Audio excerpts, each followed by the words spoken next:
ചെറുപ്പം മുതലേ ആംബുലൻസിന്റെ സൈറൺ കേട്ടാൽ തന്റെ മേൽ തന്നെ കുരിശു വരച്ച് നന്മ നിറഞ്ഞ മറിയമേ എന്ന പ്രാർത്ഥന ചൊല്ലുന്ന ആളാണ് ജോൺ പെട്രോവിച്ച്. പതിവ് പോലെ ജോൺ ജോഗിങ്ങിന് ഇറങ്ങിയതായിരുന്നു. ഓടുന്നതിനിടയിൽ ഒരു വീടിന്റെ മുന്നിൽ ആംബുലൻസ് നിർത്തിയിട്ടിരിക്കുന്നത് ജോണിന്റെ ശ്രദ്ധയിൽപ്പെട്ടു. ഓട്ടം നിർത്തി കുരിശു വരച്ച് നന്മ നിറഞ്ഞ മറിയമേ എന്ന പ്രാർത്ഥന ഒരു തവണ ചൊല്ലി ആംബുലൻസിനുള്ളിലെ രോഗിയുടെ സംരക്ഷണത്തിനായി ജോൺ കാഴ്ചവെച്ചു. കൊച്ചു പ്രാർത്ഥനയ്ക്ക് ശേഷം ജോൺ വീണ്ടും ഓട്ടം തുടർന്നു.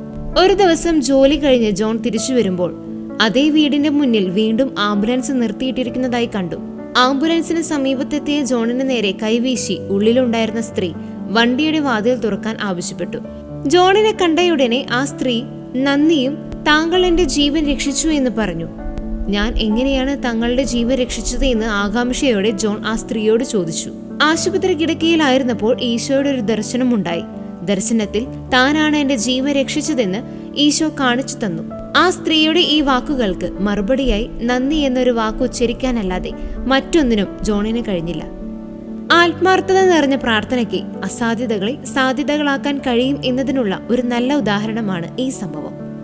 ഒരു നന്മ നിറഞ്ഞ മറിയത്തിന് ഇത്രമാത്രം ശക്തിയുണ്ടെങ്കിൽ ഒരു ജപമാല പ്രാർത്ഥനയിലൂടെ 50 നന്മ നിറഞ്ഞ മറിയമേ എന്ന പ്രാർത്ഥനകൾക്ക് എത്ര അത്ഭുതങ്ങൾ പ്രവർത്തിക്കാൻ സാധിക്കും. ഏതാപത്തിലും എല്ലാ പ്രവർത്തനങ്ങളിലും സഹായിക്കാൻ നിങ്ങൾ അമ്മയെ സമീപിക്കുക എന്നാണ് ഒരിക്കൽ നന്മ നിറഞ്ഞ മറിയമേ എന്ന പ്രാർത്ഥനയെപ്പറ്റി മാത്രം 40 ദിവസം പ്രസംഗിച്ച വിശുദ്ധ തോമസ് അക്വിനാസ് പറഞ്ഞത്.